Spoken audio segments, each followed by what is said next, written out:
My name is Mona. I live with my husband, Lionel. There's the sound of the front door unlocking. My husband has returned from work. For some time now, whenever he comes home, my heart starts to race. This isn't the flutter of love, it's the painful pounding of stress and tension. How did it come to this with my own husband? Hey, a junior colleague at work got married recently and it seems they're expecting a baby. Over dinner, he started talking about a colleague. My chest tightens. His wife is so lucky. We've been married for 2 years now, and we don't have any kids. He sighed. It's been 2 years, and we still don't have a child. Are you okay? You just laze around at home. Maybe you should put in some effort to get pregnant. Otherwise, we'll never have kids. Oh, but maybe you just can't get pregnant. He said it again today. For the past year, he's been saying things like this to me almost every day. Every single day, it's like he's taunting me. His words carry no love, just a desire to torment me. It feels like he's telling me I'm worthless. He's not the only one who wants a child, I do too. He says I'm not trying, but I am. I've tried supplements and products that are said to help with fertility. I've even started yoga, which is supposed to be good for trying to conceive. I am trying. But still, he blames me like this today. Honestly, it's very painful every day. But I believe that if we have a child, things will change, so I endure it and smile at him. You're right. What's with that smile? He sighed again. If you were as cute as my sister and had a child, everything would be perfect. We got married 2 years ago. I used to love him deeply, and we were happy. When we met, he was kinder and more family-oriented. But now he's changed into a husband who blames me about children and dotes on his sister. Hey, I'm here. Brother, I'm here. His sister, Olivia, came over. She visits almost every week. And she behaves as if it's her own home. She opens the fridge and looks for food and drinks. Olivia, you're here. You look cute as always. Make yourself comfortable. He gives her a smile that he no longer shows me. Here's your allowance for this month. He handed her $200. He gives his 25-year-old sister a monthly allowance. To me, it's unbelievable for an adult to get an allowance, but it seems normal for them. I once questioned him about it. You're so cold-hearted. That's all he said. Thanks. I really love you, big bro. She knows she's more adored than I am and manipulates him for money and gifts. He restricts my spending but gives freely to her. It makes me feel bitter. Hey, Mona, are you glaring at me? Scary. No, I'm not glaring. She saw me deny it in a panic and smirked as she hid behind Lionel. Are you jealous of Olivia's cuteness? No wonder you can't have children. Yeah, with that attitude, no one will love you. Just kidding. My fiancé, Omar, loves me so much. He's going to propose to me this year. The two of them baselessly blame me. Even just hearing it from my husband every day is painful. And now they team up against me weekly. There's no one on my side. It's just a painful time. I want to argue back, but I know it'll only get worse, so I say nothing. But I was exhausted, so I decided to consult my in-laws who were visiting soon. I wanted to talk about the children and hoped they'd say something to him.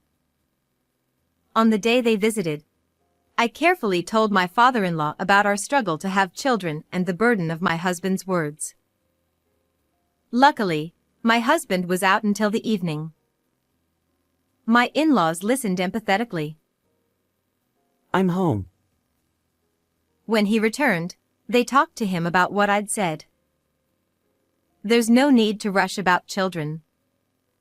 Mona seems really stressed. Marriage is long, you know? They gently advised him. He listened quietly without arguing. After they finished, he spoke kindly. I didn't realize I was burdening you, Mona. I'm sorry.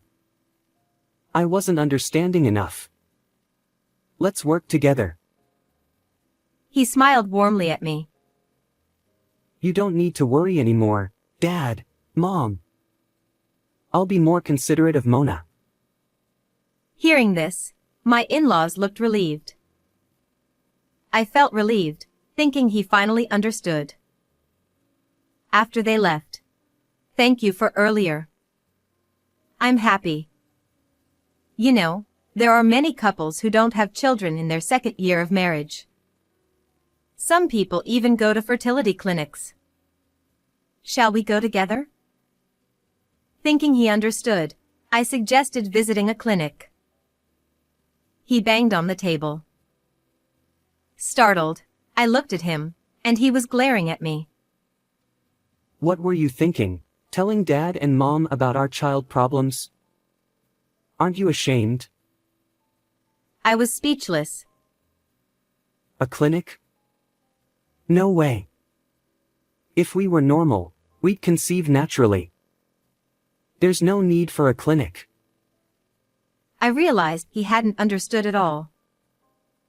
He just acted considerate in front of his parents to avoid trouble. I felt so sad. Ah, I failed in this marriage. Why did I marry someone like you? He said, retreating to the bedroom.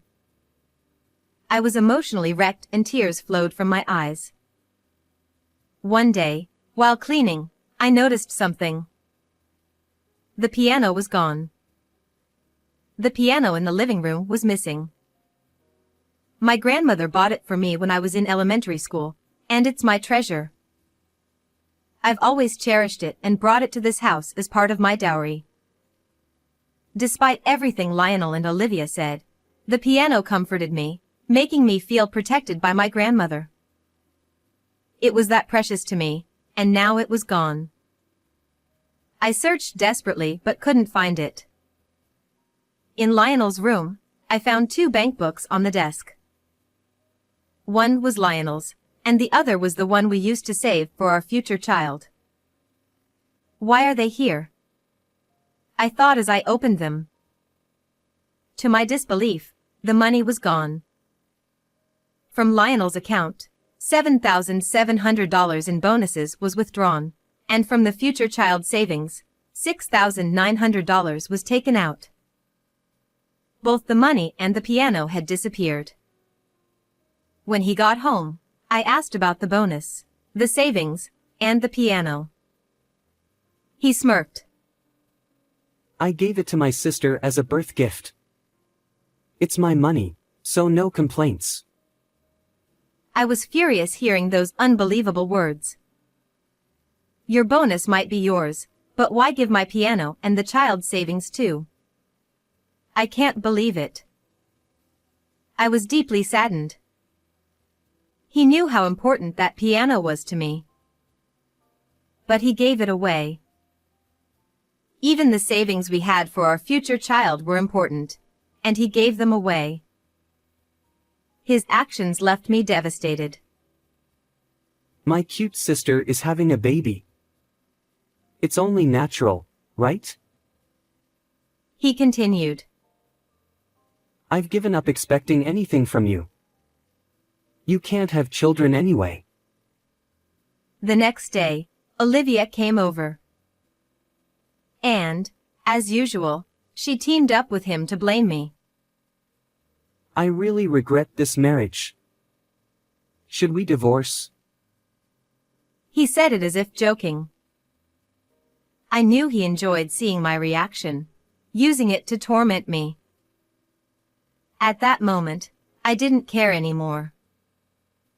Why should I endure this for such people? This isn't happiness. Feeling liberated, I grabbed the divorce papers from the drawer, which I had received a while ago, and handed them to him. Let's get divorced then. Sign it now. He was surprised. What are you saying? You're not serious. I'm not signing this. It's annoying. I insisted he sign the papers. Ugh, annoying. Well, I'll sign it just to humor you.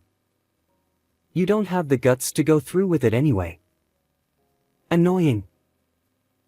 I packed my things, took the signed divorce papers, and headed to the municipal office to submit them immediately. Tears streamed down my face as I did. I felt a weight lift off my shoulders. Watching the tears fall into my hands, I realized I've been through so much pain. I headed straight to my in-laws' house. When they saw my swollen, tear-stained face, they hugged me and welcomed me inside. I told them everything, sparing no details, which I had previously sugarcoated. I then took out my phone and played the recordings I had made. The voices of my ex-husband and his sister blaming me filled the room. My in-laws, upon hearing everything, were too shocked to speak.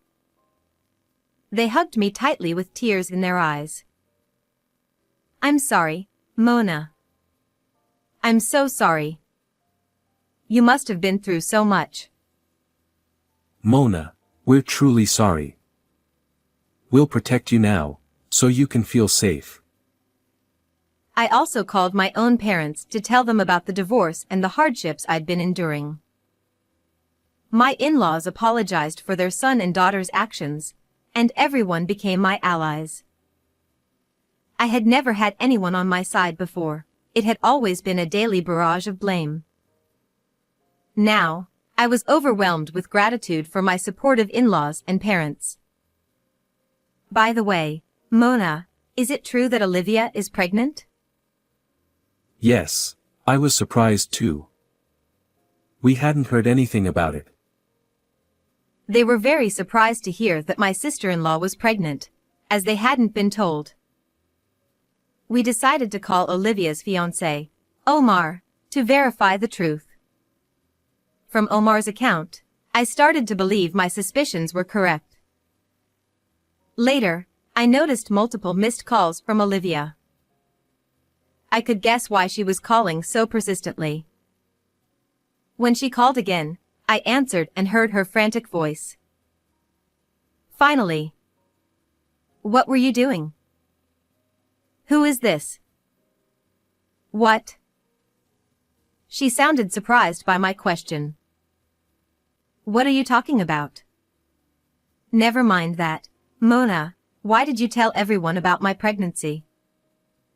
She was furious, clearly upset that I had told her parents and fiancé. It was horrible of you to tell them without my permission. I won't forgive you. Why? Why shouldn't I have told them? You should know why. I sensed confusion beneath her anger. I don't understand. Your brother's sister is pregnant. I wanted to share the joy with the family, so I told your parents and your fiancé, Omar. Though, I was surprised none of them knew. Why hadn't you told them? I continued, despite her angry tone. I thought you'd be the first to tell everyone if you were pregnant. Why didn't you? It's not that simple. People have their reasons. Oh, because your lie would be exposed? What? I had long suspected whether she was truly pregnant. Her behavior didn't match that of a pregnant woman, drinking alcohol, eating raw foods, and even smoking. My suspicions were confirmed when we spoke to her fiancé with my in-laws. Omar revealed that Olivia had a large amount of debt and wasn't pregnant. She had lied about the pregnancy to get money from my ex-husband to pay off her debts. When I confronted her with my theory, she was clearly shaken but continued to deny it. Then show me your maternity record book or let's go to the gynecologist together. If it's not a lie, you can do that, right? When I pressed her, she finally admitted to everything. Her voice was trembling.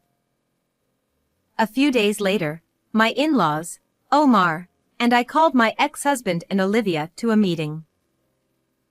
The atmosphere was tense, and Olivia looked nervous. My ex-husband hung his head. When we told him about Olivia's lies, he was shocked. Lies? Tell me it's not true. He turned pale, devastated to learn his beloved sister had deceived him. Olivia, unable to look at anyone, stared at the floor. Omar then spoke. Olivia, I won't marry you. I heard everything you did to Mona. I can't believe it. We're over. Omar, I'm truly sorry. She burst into tears at his words. I will be claiming compensation from you, Lionel. What? I have evidence of how you tormented me. From now on, communicate through my lawyer. No. Mona. Please, give me another chance. I love you. He pleaded, sobbing at my feet. I have no intention of being with you again. You have no idea the pain and suffering you caused me. I can't be with you anymore. As I said this, he broke down even more. Mona, Omar, we're truly sorry. We want to apologize too. Our children have hurt so many people. We're deeply sorry. Olivia, Lionel, listen carefully. Don't come back to this house. We'll take responsibility for the damage you've caused, but we won't help you financially. You must pay your own way. We won't see you again. He spoke to them calmly but sternly. Afterwards, Olivia, now dumped, struggled to repay the money she owed me by working multiple part-time jobs. She had always relied on her fiancé's and my ex-husband's money and had never worked seriously before. Lionel, unable to focus on his job, got fired. With no savings and a $25,000 compensation debt, he led a tough life, moving into a rundown apartment and juggling multiple part-time jobs. Despite everything, I soon met a wonderful man and remarried after my divorce. We were blessed with a child and now live happily as a family of 3. One holiday, my new husband, our child, and I were heading to an amusement park when we ran into my ex-husband. Mona? The encounter was so unexpected that it shocked me. He looked worn out and haggard, so I didn't recognize him at first. A child? You look happy. He didn't know about my remarriage or the birth of my child and looked visibly shaken. Yes, I'm very happy. I have a wonderful child and a loving husband. I felt a sense of comfort and happiness as my daughter squeezed my hand and my husband stood behind me, supporting me. I smiled at my ex-husband. Goodbye. I'm glad to see your beautiful smile. I'm sorry for everything. Goodbye. At one point, he had stopped complimenting my smile. I couldn't show him a genuine smile back then because of the pain I was going through. But today, he complimented my smile again, seemingly happy for my current happiness, which made me feel glad. My husband and daughter looked at me kindly. Now, I can say from the bottom of my heart, I am happy. How did you like today's story? Please subscribe to the channel.